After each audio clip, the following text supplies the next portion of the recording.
Assalamualaikum warahmatullahi wabarakatuh. Yuk hijrah. Akan diceritakan, kisah syahidnya Anas bin Nadar radhiyallahu anhu pada Perang Uhud. Anas bin Nadar radhiyallahu anhu adalah seorang sahabat Rasulullah yang tidak dapat ikut serta dalam peperangan Badar.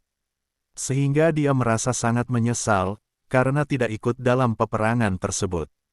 Pada suatu hari tiba masanya, ada peperangan Uhud, sehingga dia berharap agar peperangan tersebut dapat menebus penyesalannya yang tidak dapat menyertai ketika Perang Badar. Anas bin Nadar radhiyallahu anhu mendapatkan kesempatan tersebut dalam peperangan Uhud. Perang Uhud awalnya kemenangan untuk kaum muslimin. Akan tetapi kesalahan oleh sebagian pasukan muslimin, akhirnya kaum muslimin mengalami kekalahan. Kesalahan yang mereka lakukan disebabkan mereka melanggar tugas dari Rasulullah untuk menjaga tempat tertentu di medan perang. Pada awal peperangan, Rasulullah memberi tugas kepada mereka agar jangan meninggalkan tempat tersebut dalam keadaan apapun, karena musuh bisa menyerang dari belakang. Ceritanya kembali, pada permulaan peperangan, kaum muslimin telah mendapatkan kemenangan, kaum kafir telah melarikan diri. Melihat kejadian tersebut, orang-orang yang ditugasi Rasulullah meninggalkan tempat tugas mereka karena menyangka mereka telah menang, dan peperangan telah usai, dan kaum kafir sudah melarikan diri, sehingga mereka berebut untuk mendapatkan harta rampasan perang.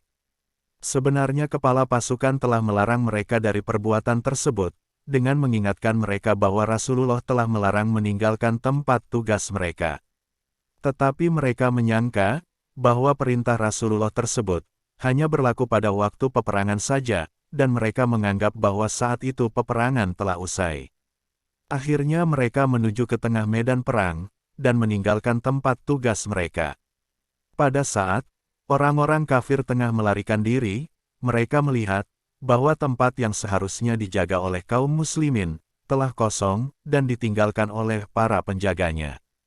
Akhirnya mereka kembali menyerang kaum muslimin dari arah tempat yang kosong tersebut.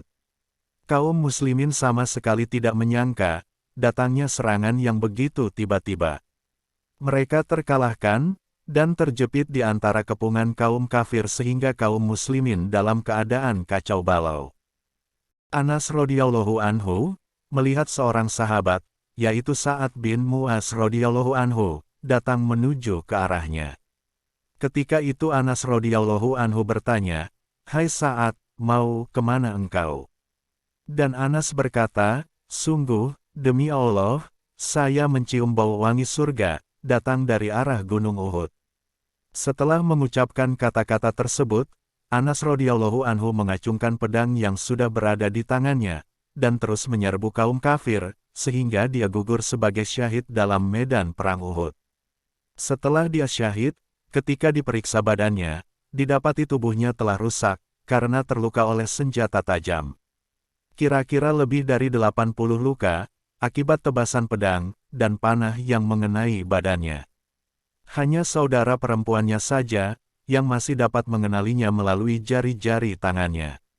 Inilah kisah kehidupan sahabat Anas bin Nadar radhiyallahu anhu, yang dapat mencium harumnya surga ketika dia masih di dunia.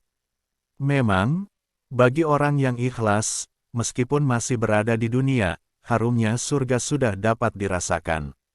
Semoga kita bisa mengambil hikmahnya, dan dapat menyampaikan kisah ini kepada saudara-saudara lainnya. Barakallahu fikum.